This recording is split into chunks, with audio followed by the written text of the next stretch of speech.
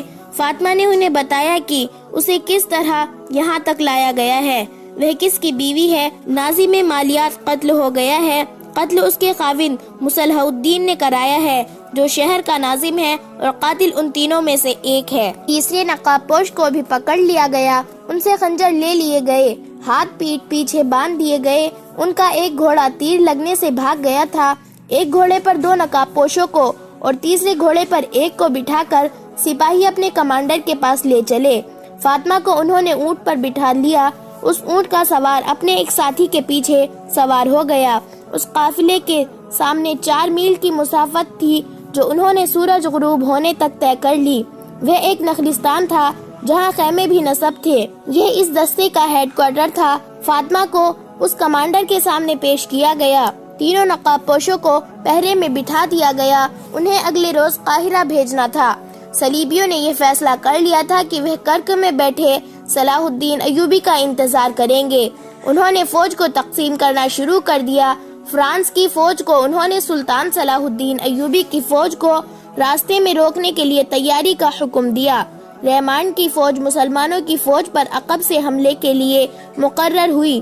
کرک کے قلعے کے دفاع کے لیے جرمنی کی فوج تھی، جس کے ساتھ فرانس اور انگلستان کے کچھ دستے تھے۔ انہیں جاسوسوں نے بتا دیا تھا کہ صلاح الدین ایوبی نئی فوج تیار کر رہا ہے۔ صلیبی حکمرانوں نے اس اقدام کا جائزہ لیا کہ وہ صلاح الدین ایوبی کے ٹریننگ کیمپ پر حملہ کر کے پیچھے ہٹ آئے، لیکن ان کی انٹیلیجنس نے اس تجویز کی مخالفت کی۔ دلیل یہی دی کہ سلطان صلاح الدین ایوبی نے دفاع کو 3 تہے بنا رکھی ہے، جن میں ایک تہہ متحرک ہے۔ اس کے علاوہ اس کے دیکھ بھال کے دستے دور دور تک گھومتے پھرتے اور صحرا سے ملتی ہوئی ہر چیز کو قریب جا کر دیکھتے ہیں۔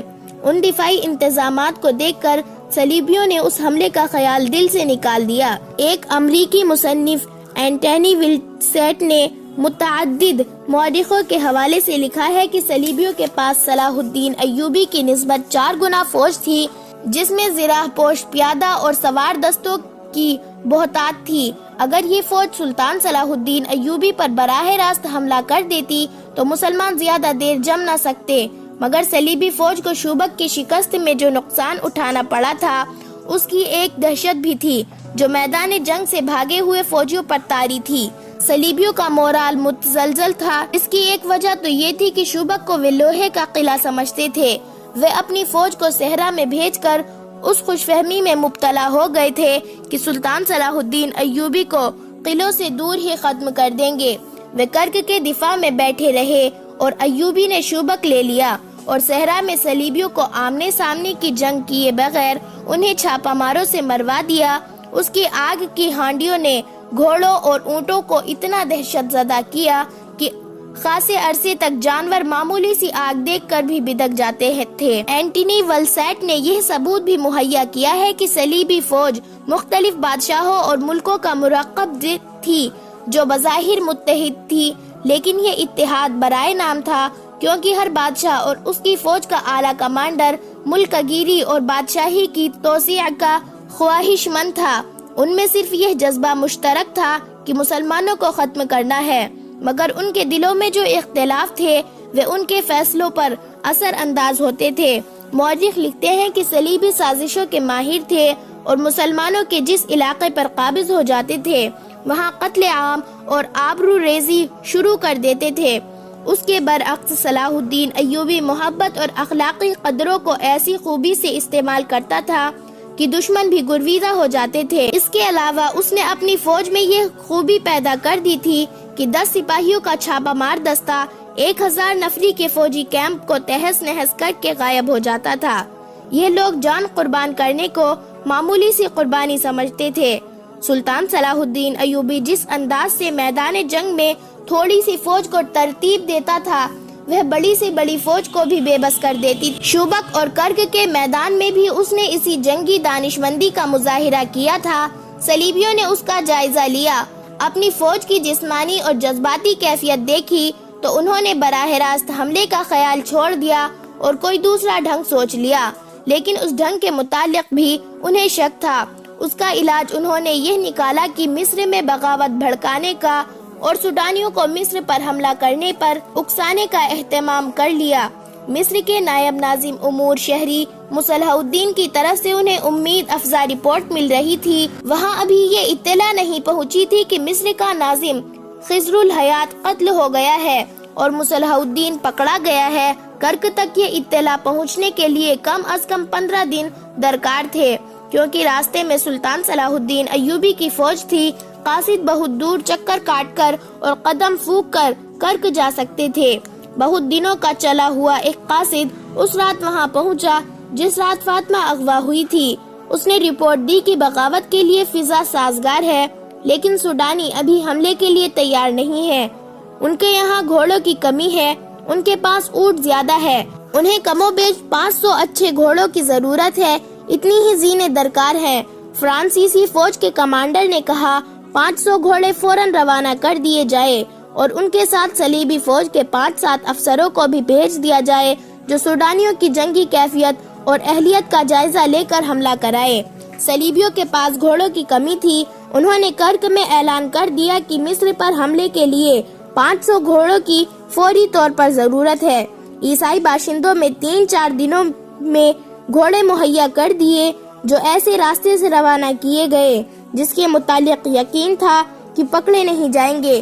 ان کا رہنما وہی جاسوس تھا جو گھوڑے مانگنے آیا تھا۔ وہ سوڈانی تھا اور 3 سال سے جاسوسی کر رہا تھا۔ ان گھوڑوں کے ساتھ 8 صلیبی فوج کے افسر تھے جنہوں نے سوڈانی حملے کی قیادت کرنی تھی۔ انہیں یقین دلایا گیا تھا کہ سلطان صلاح الدین ایوبی کی فوج کو یہاں سے نکلنے نہیں دیا جائے گا۔ سلطان صلاح الدین ایوبی کو صرف یہ معلوم تھا کہ مصر کے حالات ٹھیک نہیں، لیکن اسے یہ معلوم نہیں تھا کہ حالات آتش نشا پہاڑ بن چکے ہیں۔ جو پھٹنے والا ہے۔ علی بن سفیان نے اسے یہ تسلی دے رکھی تھی کہ اس نے جاسوسی کا جو جال بچھایا ہے وہ خطروں سے قبل از وقت خبردار کر دے گا۔ انہیں خضر الحیات کے قتل اور مصلح الدین کی گرفتاری کا علم نہیں تھا۔ غیاث بلبیس کو مشورہ دیا گیا تھا کہ وہ سلطان صلاح الدین ایوبی کو اطلاع بھجوا دے، لیکن اس نے یہ کہہ کر اس مشورے پر عمل نہیں کیا تھا کہ تفتیش مکمل کر کے اصل صورتحال سے سلطان صلاح الدین ایوبی کو آگاہ کرے گا۔